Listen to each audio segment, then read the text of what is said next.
Welcome to Budleigh Salterton. We're in Devon on the south coast of England, and we're here at the end of the River Otter, where it turns into an estuary and goes out to sea that you might just be able to see on the horizon behind me. Now, what's interesting about this part of England is the people who own all of this land, called the Clinton Devon Estates.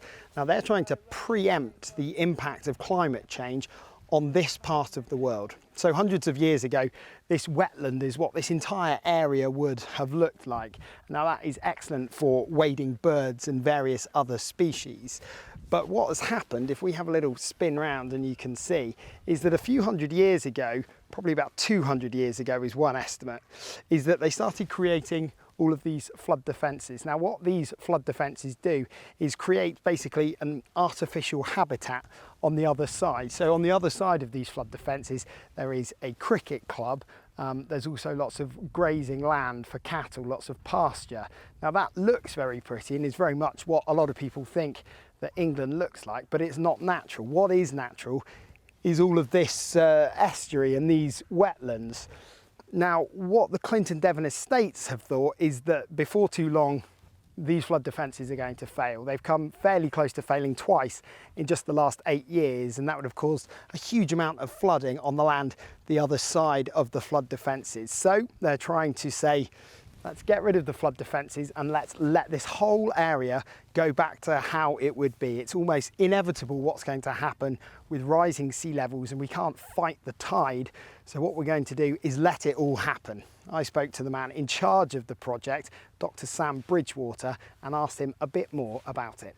We've thought about this, and there are some risks here, and maybe there are some opportunities. And having a look at it, we thought, well, one thing we can do is try and naturalise the river, reconnect it once again to the full extent of its floodplain, maybe create some more habitat. And the concept really is to smash a hole in the embankment preemptively, because we think it's going to happen catastrophically anyway. So the sea is coming in regardless of what we do, but try and manage the process. And in so doing, recreate a lot of the salt marsh mudflat that was lost in the past, and we can get some gains of 55 hectares of really important habitat of international importance for creatures such as wading birds, so things like Brent geese and godwit and so on.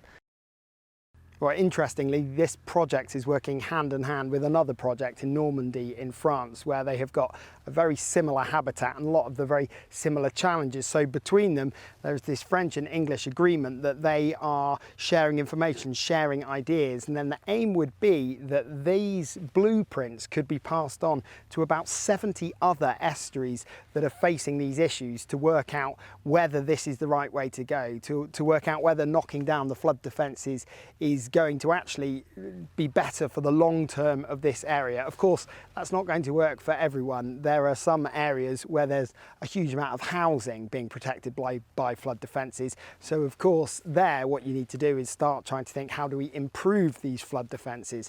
But for areas like this, where they realise they're fighting a losing battle in terms of the flood defences, well, they're saying we need to realise that climate change is here, it's happening, and it's happening fast.